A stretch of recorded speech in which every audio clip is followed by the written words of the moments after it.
আমরা কনসিয়েন্সে আছি। এইমাত্র সংবাদ আসলো যে আলমার উপর আক্রমণ হয়েছে। খানিকক্ষণ পরে ওখান থেকে সিগন্যালে থেমে গেল।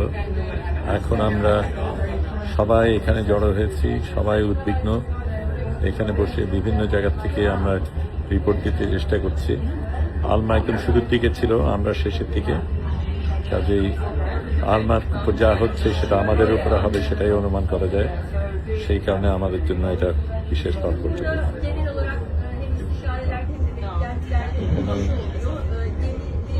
অনেক দেশের মানুষ রয়েছে, প্রত্যেকেই যে যার মতন তার নিজের দেশে জানানোর চেষ্টা করছে। এখানে তুরস্কের একজন এমপি, তিনি নিজেই রিপোর্টিং করছেন, আমরাও দেখছে। এখানে বড় স্ক্রিনে আমরা সবাই দেখছি। খানিকক্ষণ আগে ঝড় শুরু হয়েছিল, আমরা ঝড়ের একটু আগে বেরিয়ে আসতে পেরেছি, আমাদের ধরেনি। কিন্তু এটা একটা ভিন্ন ঝড়, যেটা নিয়ে আমাদের সামাল দিতে হবে।